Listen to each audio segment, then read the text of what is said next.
Surely you knew this was coming. If you haven't pieced it together, I'm doing Duke Nukem themed reviews for December. You know, Duke-cember. Come on, it's got a nice ring to it, right? Well, I can't talk about Duke games without talking about the crown jewel that is Duke Nukem Forever. I'm not going to go into the whole development hell story that Duke was involved in. There's plenty of videos out there for that on the good old web, and it doesn't take a lot of digging to uncover them. So instead, I'll just be talking about the game itself. As in, the product that we were given. Now, for the record, I love Duke Nukem games. I was incredibly hyped for this. I even bought the special edition that gave you all these cool trinkets, like Duke postcards I have hidden somewhere in my place, and this cool looking Duke bust. I still use it as a bookend. Or more accurately, a game end. The game itself, though, it's a mixed bag. Let me explain why. But first, the intro. You start off taking a leak. Literally.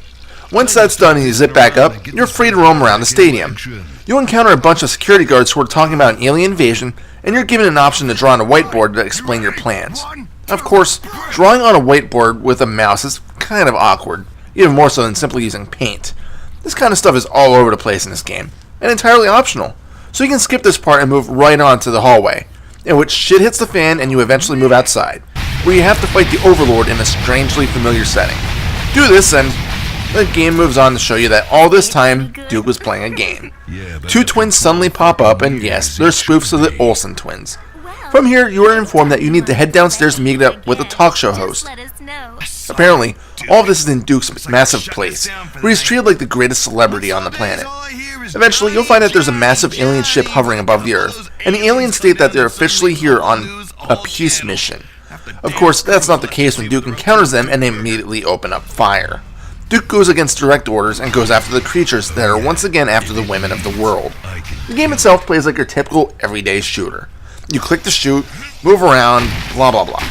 But there's little that really distinguishes itself from other shooters at the time. There's no iron sights. You can only carry 2 weapons, which honestly feels kind of shitty for a guy that can bench more than any other lifter in the world. What makes this less tolerable is that the amount you can carry is extremely limited. About as much as Duke 3D actually. 200 Ripper rounds, about 40 odd shotgun shells, 10 Shrinker blasts. At least this freezer has a regenerating ammo supply, but it sucks more than the game it comes from. Actually, that is pretty much the way I feel about all of the weapons. And there's not really any interesting new weapons. The only good option you have is that you can quickly throw your pipe bombs, which are detonated by Duke's car starter. You'll be doing a lot of weapon swapping too. All of the bosses can be taken down by explosions, meaning RPG rounds, of which you can carry a maximum of 5. Not 50 from Duke 3D, 5.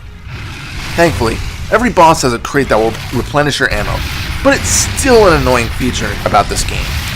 I guess not all is planned though. There are a few vehicle segments of the game, but some are good and others suck ass. The remote control car sections can be somewhat enjoyable, but the parts where you're driving your truck through the desert just drags on for way too damn long. Plus, here's where you may have noticed that the game gives you absolutely no indication on which direction you need to be heading in. I've gotten lost a few times during these stages, and just found my next checkpoint was shit luck. This is also shown during these bullshit underwater stages that you're forced to play in the final parts of the game.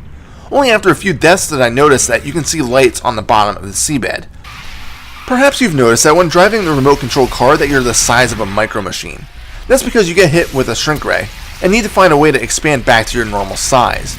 This happens a few times in the game, and I did find some enjoyment in these parts. They don't drag on like the desert stages.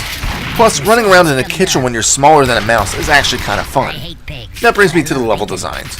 It's one of the stronger points of the game, at least at times. There are a few stupid stages, like when you're running around an area that the aliens keep the women prisoner.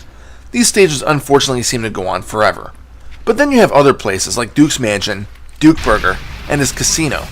It improves on some of my favorite stages from the Duke 3D game, and it was nice to see these brought up to speed with the updated graphical engine. I just wish there was more stages like this instead of just Duke Burger Part 1, Part 2, Part 3.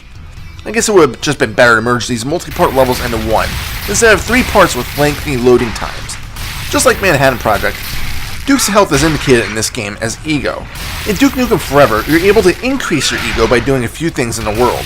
Maybe you flip through a nudie calendar, or bench press a ton of weight, get a high score during a pinball game. There's tons of things you can interact with, and each stage usually has a few interactions that will increase your max ego. I have a gaming keyboard, and it actually showed me how many ego interactions that were available in the game. Pretty cool. There are some minor puzzles that you can encounter in Duke Nukem Forever. Probably the only one you might struggle with is this one where you have to rotate pipes to direct steam. It won't overtax your brain, but it's still probably one of the more difficult puzzles of the game. I just realized I never talked about the enemies you encounter, but is it really a need? If you've played Duke 3D, you've seen the majority of them. The only differences are the bosses, but most of these are just variations of the other enemies, such as the Octo Queen. I really don't have anything else to add by talking about them. Of course, being that it's a Duke Nukem game, there's plenty of pop culture references. You can find the helmet from Halo. A soldier that you have to team up with for a few seconds has a familiar name. Damn it, Leroy. You'll find an engineer. That's one dead space marine. There's a phrase written on a wall that you may or may not notice. And there's a section where Duke wishes he had a hammer. Oh, I was expecting a monkey. I'm sure I missed a bunch of the references, but there's plenty of them. And of course, Duke's got plenty to say about these kinds of things. Truthfully, I don't think I need to say anything else about Duke Nukem Forever. Granted, I don't think it's as bad as everyone else seems to say, but it definitely doesn't go out of its way to show anything unique. Sure, the various references are fun to look out for. And if you're a teenager, there's enough tits to keep you off of YouPorn. But overall, it falls flat. It's just not incredibly fun. It's a bargain bin game that will keep you occupied for maybe a weekend. Final score? 5 out of 10. This is Reaper. Happy fragging.